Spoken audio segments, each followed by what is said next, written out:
Hey, so you may have seen a little deck profile. I did a profile of this deck on Mr. Hakuna Maidata's YouTube channel. It came out, I think, sometime last week at the time of recording. But I just want to give an updated build of what I have been playing in the last couple times I've kind of gone out, and give some updated thoughts, what I think the deck can do, and kind of explain some more, a little more of the theory about why I've picked certain cards, why specific cards are in the list. So I'll move these out the way for now, and we'll get started quickly with the main deck. I'm going to kind of talk about ratios and tech and stuff like that a little bit, but for now it's just going to be a quick card by card. So we are playing Bird Up, if you haven't seen the title of the video.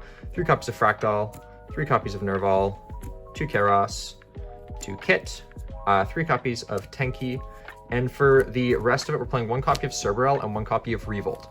Revolt in the main deck is one thing that I think is kind of contentious in Bird Up. Personally, I like it. I think you're basically aiming to go first. You want to be going first. You want to have your maximum combo. I think playing the 1 brick is okay. I've been experimenting with the Cerberell build. I think I'm definitely considering cutting it for, and kind of going back to the old build of the deck I was using in the previous video, but I think I definitely want to be kind of experimenting with this a little more. The only thing that's a little odd for most Tri-Brigade builds is that we're on 2 copies of Kit rather than 3. Typically you'll see 3 copies of Kit because you want to kind of send it repeatably. Kit isn't really something you want to draw into in this deck. I think you definitely could add the 3rd Kit, but I'm playing kind of a one of in the rest of the deck that's going to substitute for it. This is kind of just the overview for the Tri-Brigade package. So that's the first half of the deck. We'll kind of just go through bit by bit, run through every single, each engine that we were playing, get all these out your way. Other than that, other than kind of 2 Kit, I don't think there's anything too different about this part of the deck. I think that's it's pretty much the same, other than the 1 Cerberell compared to the last video. It will definitely be linked down below as well. We have 3 copies of Turquoise Warbler. We're getting to the second half, the Lyrilusc part, 3 Cobalt Sparrow, and then for our 2-ofs, we're on 2 Sapphire, 2 Celestine, and 2 Beryl Canary. We're also on 3 copies of Bird Call, just to round out the Lyrilusc half of the deck. Now, this is something that's going to look a little bit odd. I don't think, current Bird Up lists are really playing this many of the birds. And the main reason I'm doing it is I feel like you kind of need 2 cards to do anything. You need 2 birds to do your bird combo, or your bird half of the combo. You'll need any 2 of tri-or birds to really get anywhere. And I think unless you have exactly 2, you want to play a certain kind of density. And I think between these it works out to 30 or 31 cards total. I think 3/4 of your deck should be about engine. I think that's kind of a good ratio to be at right now, especially. It gives you 9-10 slots for hand traps, for board breakers, for whatever else you'd like to slot in, going first or second. And I think right now this is kind of the numbers I've been messing around with. You could definitely cut a Beryl Canary, cut a Celestine Wagtail. I'll talk about siding in a little bit as well. Typically these are things that I'll side out. If I know I'm going second, I'll side these out for some board breakers. Or there's some of the cards that will definitely make way in the deck. But other than that, I don't think it's too contentious. Cobalt Sparrow is going to help you build and maintain advantage. Turquoise Warbler plus either Cobalt or Celestine gives you literally anything you could want. That does pretty much everything the deck wants. Add a Tri-Brigade to that, you can end on 5 or 6 pieces of interruption. But overall, I think this is the ratios I've been having the most success with. Again, I would maybe consider cutting Canary to 1 or Celestine to 1, but I don't think it's necessary. I think I kind of like having the higher density of engine compared to non-engine. I personally don't like running too much non-engine. I want to be able to do my combo, and the Lyriluscs really help with they'll help you play through a lot of boards. They help you play without your normal summon. You're not as restricted. Okay, on to, I know, ignore the playset, it's really ugly. Onto the non-engine, we're playing 3 copies of Ash Blossom. I'm still looking for 2 more copies of the Dude one. Unfortunately, I haven't been able to find them locally. 1 copy of DD Crow in the main, 1 copy of Harpy's Feather Duster, 1 for 1, Foolish Burial, and 3 evenly matched. So the reason I'm only playing 2 Kit is Foolish Burial is essentially a 3rd copy of Kit, while being that much more flexible. You can, with specific hands, if you open, say for example, you open 2 Lyriluscs and a Foolish Burial, you can Foolish Burial, send the brown bird. You can then, this can be a substitute for any bird if you pair it up with green. If you pair it up with Beryl Canary, this lets you get just about access to any card in your deck that you will need. This is like such a good one of. Same with 1-for-1. This gets you either Nerval if you have all of your Lyriluscs, or gets you a Lyrilusc while sending like a kit or a Nerval to grave to get some advantage. Duster, I feel like I have to have an answer to back row decks in my deck.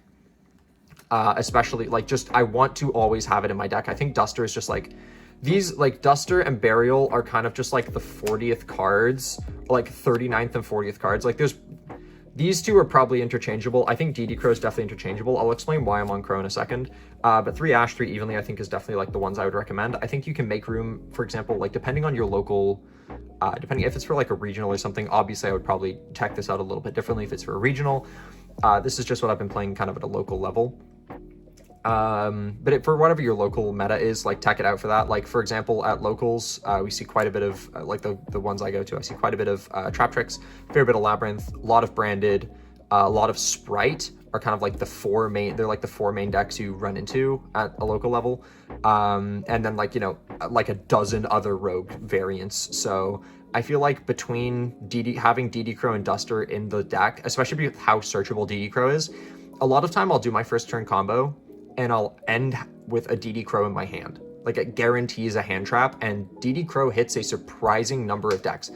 You can dunk on Branded with this if you time it correctly. You can dunk on, like I've been playing Drytron. I played against Drytron a couple times. I've played against like Burning Abyss. Like this hand trap goes a long way. I think DD Crow is worth playing at 1. It is also an expulsion out, which I'll get to expulsion outs in a second. I think Burial is obviously worth playing, and 1-for-1 is 100. This is like mandatory. You have to play 1-for-1 in my opinion. And Duster is just like the 40th card. But that does it for the non-engine. I don't think I need to elaborate why Ash and Evenly are in here. You could probably cut like change these 2 or like these 3 for imperms if you want, but I think 1-for-1 is like the non-engine card you absolutely have to play. You have 10 non-engine slots. You can mess around with these. You can change them up. If you don't own Ashes, you can switch it for like Valor or whatever. You can play imperm. You can play Dark Ruler in the main if you want. I think the deck is like, you can play enough hands that Dark Ruler in the main is maybe worth considering. Again, I think this is non-engine. This is just what I'm playing to account for local metagame, and I think it's definitely worth kind of evaluating your own local meta to determine if you think that's like a, you know, a good non-engine, a good hand trap kind of density, good hand trap build to look at. Now we're gonna go to the extra.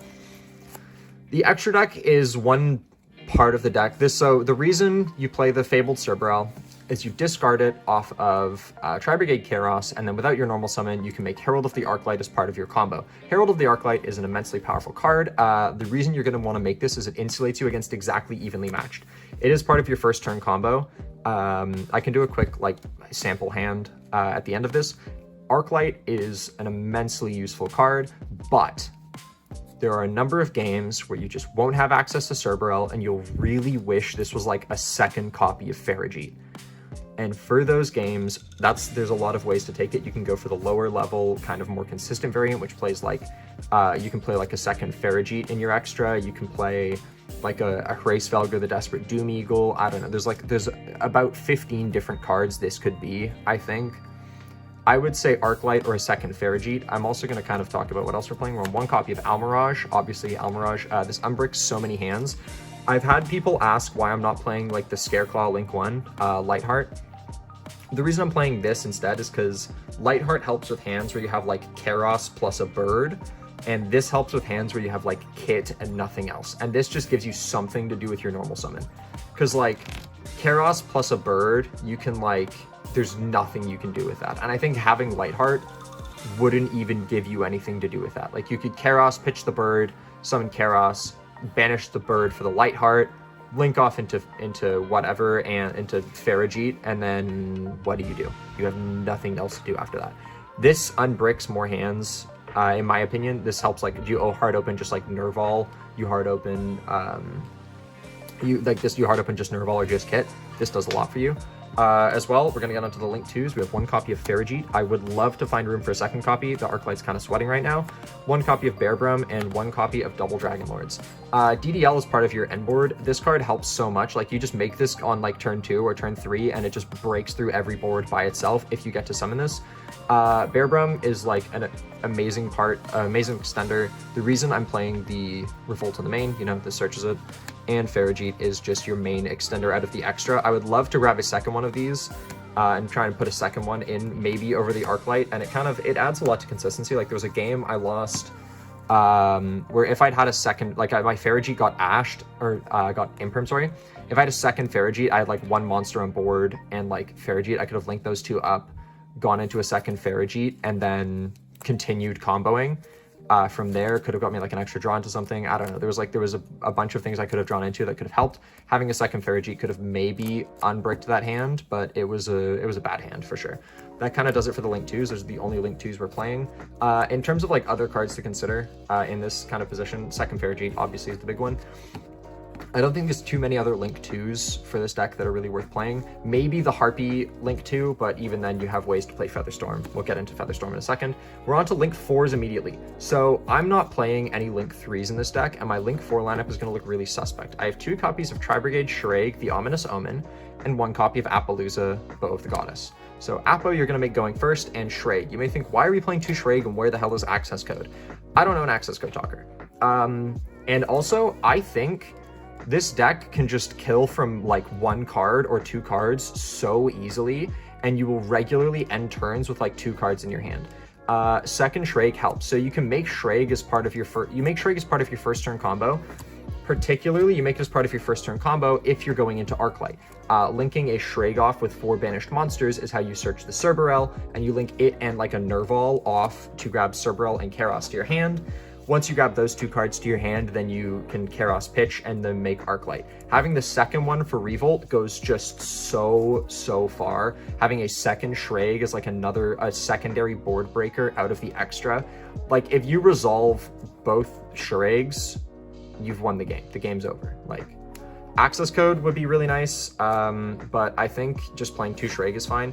Like if you're gonna, obviously if you have access code, I would consider cutting 1 Shraig for like an access code talker. I'd even consider cutting like Arclight for an access code talker, but I think this is kind of the build I've settled on, is the 2 copies of Shraig and no access. Appaloosa, I'm not even gonna explain why Appaloosa is here. Appaloosa is a main integral part of your board. You're gonna make that just every game. Onto the rank 1s, 2 Recital Starlings, 1 Assembled Nightingale, and 1 Ensemble Robin. So these are, again, I think pretty self-explanatory. Recital Starling is your main searcher. This is just, again, this is the kind of the Farigite equivalent for Lyrilusc. This is your main extender out of your extra. You're gonna make like both of these every single game. These will always come out. Ensemble Robin, this is another card I would maybe consider cutting. It's good. Like there's a number of matchups, Branded especially. Branded cannot beat Ensemble Robin pass. Like I don't think they can out it. Because they Branded Fusion, they go into Lubellion, and then you bounce the Lubellion. And then Lubellion effect resolves, and they summon Masquerade, and then you bounce the Masquerade. And they've just got like a normal summon, and then they set the hard drawn Branded and Red and pass. And then whatever they Branded and Red into, you bounce with Ensemble. Like it doesn't, this card's amazing. I like having this in for exactly Branded. Like I said, we see a lot of Branded, we see a lot of Sprite. Sprite has a really hard time going through this. Like as soon as they mic Gigantic, if they don't have access to red before Gigantic, Ensemble is game ending. Or if they don't have a way to just get red on the board quick, it's just absolutely game ending. And of course, Assembled Nightingale. This is one of the cards that helps you get him for lethal super often. The number of times I've just hit for 4,000 with this thing just makes like lethal damage on its own. This is essentially your equivalent of Cowboy for game. You're gonna make this so often, and of course you're gonna make it to go into the granddaddy of all Xyz monsters. You're just gonna, this exists. This card exists as a Zeus pilot. This belongs in his head. Do that. The number of times you will just end on this with like 5 more materials under it is just astonishing. This card does everything. Assembled Nightingale exists to put Zeus on the board. Ensemble Robin is part of your end boards with specific hands, and Recital Starling, of course, is your main extender, and it's your main extender to get you into Draco, into Future, into Draco Future. And that's kind of, I think that does it for the extra. I don't really need to, again, I don't think I need to explain why Draco is part of your end board, but I think that's a pretty solid rundown of the extra deck. I think there's definitely changes you can make. Like I know Zeus is like a $30 card or something, and not everyone's gonna have a Zeus. If you don't have Zeus, I mean, Maybe you don't have access code either, but you could maybe, like if you don't have a Zeus, you could replace it with like a second Farigite. You want maybe like an Avramax, I don't know. There's probably some option you have to just like add an extra body. Another game plan I've kind of seen for this deck is you just use the Lyrilusc as extra link material and just play, like you cut like these two and you play like two more, you cut like these three even. And you just play like extra link monsters. Like you play a second Farigite, you'd play the access code, you play the Hrace Velgr Desperate Doom Eagle, you'd add like a copy of Rugal or something, and you know, you'd play like extra bodies, extra link bodies in the extra. I don't love that build. I've kind of tried it a little bit. I think having the Lyriluscs do their thing is a little bit better. I find Draco Future plus Ensemble Blue is kind of enough to beat any deck that's not exactly named Labyrinth.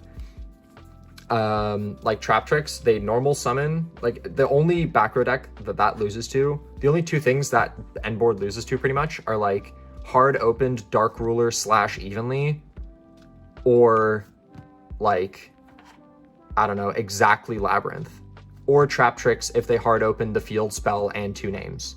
And even then, it's fucking it's Traptrix. You bounce the Sarah. What are they gonna do? Gonna get onto the side here. Probably shouldn't be swearing. It is YouTube. I will have to go back and edit that. We'll get onto the side. So the side is, I think, the most important. In Constructed Yu-Gi-Oh!, I am of the opinion the side deck is the most important thing in the deck. Whatever you put in your main is important, but you're going to be playing essentially you're playing 2 games with your side deck and 1 game with your main, is how I look at it. So your side deck's where you're going to expect to win a lot of your matches, and if you're like good at deck building, your side deck's going to win you more games. For the side, 3 copies of Denko Sekka. This is your designated back row hater. The number of combos you can do with this deck without using your normal summon, just drop a Denko at the end of it. Like you just do your whole combo, you side the Revolt out, obviously, and you just play Denko. And then you go, okay, I've now ended on 5 negates and normal summon Denko Sekka. Pass to you, Duelist. And they go, I'm staring down double Dragon Lords, double Dragon Lords, 3 negate Apollousa, 1 copy of Draco Future, and a Denko Sekka. Cool. The only thing that hand loses to, again, is like evenly Dark Ruler. I'm considering finding room for Judgment. I think Judgment would be a really nice thing to add to this deck, but even then you can't Judgment with a Denko on board, so it's kind of counterintuitive. And I think there's other cards that I'd rather be playing going first that kind of insulate me against much more. So 3 Denkos. We're also on 2 copies of DD Crow. So remember I had 1 in the main, we have 2nd and 3rd in the side.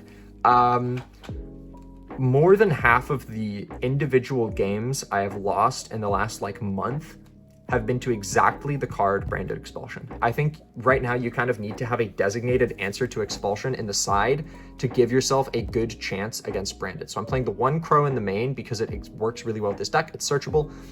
And I'm playing the 2nd and 3rd Crows. You may be asking, why are you not playing something like, why am I not playing something like Bell? Why am I not playing like Called by the Grave in the main? Because A, you're never going to Call by the Grave, you know, and B, if both of the, if I understand the ruling correctly, if both of the expulsion targets are banished and expulsion summons them back, you cannot go spell that.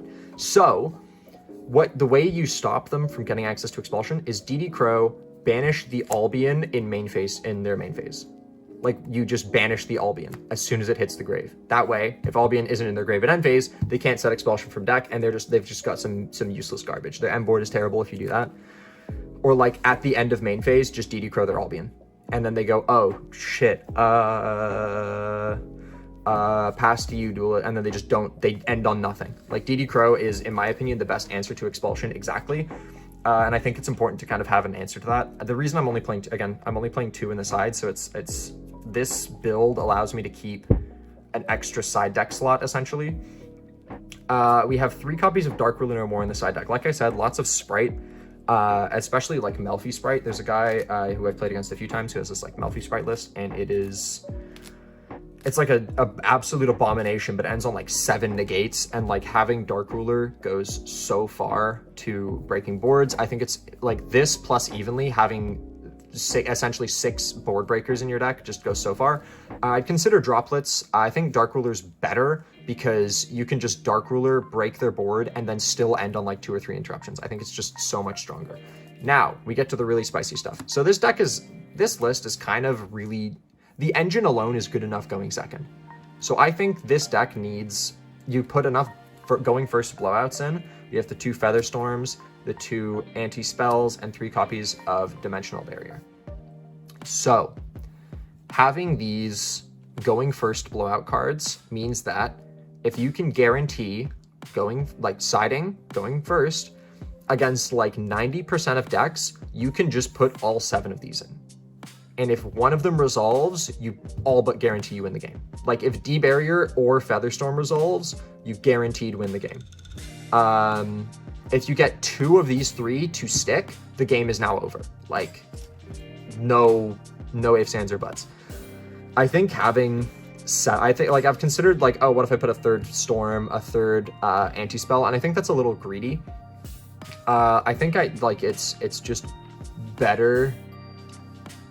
In my opinion, it is simply just better to have like 7, because if you think about the math of like putting 7, it's essentially a 7 of game-ending going first tool. The chances of you drawing one of these 7 is so absurdly high that like you're pretty much guaranteed to see one of the 7.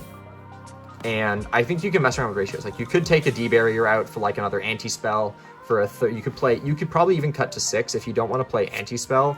I would say these are the ones worth playing, because these both Duncombe branded. I think D-Barrier and Featherstorm, and they kind of all do the same thing, or similar kind of things. This hits exactly branded. This hits everything in the game other than Labyrinth, and this hits just about anything in the game as well. That's kind of my side deck composition. I think that's just about it for the side. In terms of like combos, I can do a quick rundown. If you'll give me just 1 second just to get it set up. And all right, so this is gonna be a real quick 2-card combo going over what you can do with 1 Turquoise Warbler, 1 Cobalt Sparrow going first on an empty board. So you obviously start with the Turquoise Warbler, summon it from hand. Cobalt Sparrow, you use the effect of the Turquoise, summon the Cobalt. Cobalt's gonna get you the search. Cobalt Search to grab a copy of Celestine. You can either grab Celestine or Bluebird. I will go for Celestine in this case. You will overlay the 2, summon out a copy of Restable Starling. I usually go for the leftmost zone. We'll Restable Starling detach, searching the Sapphire Swallow. Summon out Swallow and Celestine. Celestine will get you a search. Grab the Bird Call. You will need discards or like cards to tuck back later, so grabbing one of these is going to go a long way. I have this in hand. We'll overlay these 2, and we will summon out second Restable Starling. Restable Starling can detach here. We'll grab a copy of Nerval. We've still got our normal. We're going to overlay these 2. This is just off a little sample of what you can do with 2 birds. We'll go for these 2 into Future Draco Future. I'm not even going to bother just putting them down one at a time. We can use our normal on the Nerval here. We'll Nerval for 4, banishing those 4 cards. Summon out a copy of Shuraig. We'll then link off the Shuraig and the Nerval. Summoning out a copy of Bearbrum. Summon out the Bearbrum. We'll use the Shuraig and Nerval effects in Grave to search for, sequentially, you will grab Karos off the Nerval, and you will grab Cerberel off of the Shuraig. You can then Karos, pitching Cerberel, summoning Karos. Cerberel effect will summon it back from the grave because it was discarded by a card effect. This is still in hand, remember? You can then use Karos effect, banishing 2 cards, summoning out a copy of Farigite. You can then synchro these off for 4 into a copy of Herald of the Arclight. Link these off for a copy of Apollousa, Bow of the Goddess, with 2 counters on it. So this is a 2-negate Apollousa, an Omni negate, another monster negate. This will go back into the deck, and you will grab your copy of Tri-Brigade Revolt. If I had to sum my thoughts up on the deck, I think it's in a very good spot. Right now, I think the number of different ways you can kind of build your first turn, you can build your extra deck and build out your side, means that it's extremely flexible. It's a deck that's extremely adaptive. Of course, you can drop a lot of the Xyz monsters out of your extra and kind of go for a more link-oriented approach. You can go for a blind second approach and maybe cut out like the Ash Blossoms or you know, some of the Saki one-ofs, cut some of the Lyrilusc names, and go for more like board breakers. You could play 3 copies of Droplet in the main here if you want. I think Droplet's a card that's extremely worth playing. I think there's a lot of like a lot of testing to be done with kind of the flex spots, and there's a lot of different ways you can kind of approach it. And I think of course, the kind of difference between the Arclight build and the non-Arclight build in terms of combos and combo lines are very different. And I think I definitely kind of want to experiment more and figure out which I think is better. The main weaknesses of the deck are you're going to lose really hard to 3 cards. You're going to lose to Dark Ruler. You're going to lose to Evenly if you don't play Arclight. If you play Arclight, great. If you end up making Arclight in your first turn, Evenly means nothing. But you're going to lose to Dark Ruler. You're going to lose to Imperm. Imperm, if they use it at the right time, like if you have like, if you do the combo I just kind of showed off, you make the Recital Starling and then they Imperm your Recital Starling after detaching the material, you're screwed. Your board doesn't, you have literally just a rank 1, 0/0 with like 1 card in hand that you can like maybe normal summon, link into a Farigite, depending on your hand, but oftentimes a single well-timed Imperm can really ruin your day. Another pro the deck has is it's, apart from kind of like the properly timed impermanence, you're relatively kind of hand trap resistant, other than the big rock. Nibiru is going to end your turn. I don't believe there is actually a combo line, or I have yet to put a line together that doesn't immediately lose to Nib. So the rock is something to watch out for. I think it's also worth, like it's to the point I've considered playing like Designator and Nibiru's in the side if I know my opponent's on it. I've tried a Nibiru out in the main deck. I actually think Nibiru is a card that's seeing a lot less play right now, so I think this is a kind of a deck, like these kind of greedy combo decks are maybe worth considering and worth exploring a little bit more. Overall, I think the deck's in like a good spot. I'm not about to say it's some like meta breaker or it's like the best deck, the secret tech, the undisputed #1 deck that you definitely should be playing. But, and I mean, I will say this, I think the deck has way more play than people think it does and people give it credit for. When I brought this to locals, I kind of got like a, really, that's what you're playing, man? Really? Like, come on, this deck sucks. And then I went undefeated on the same, like the day I picked it up, I went unbeaten.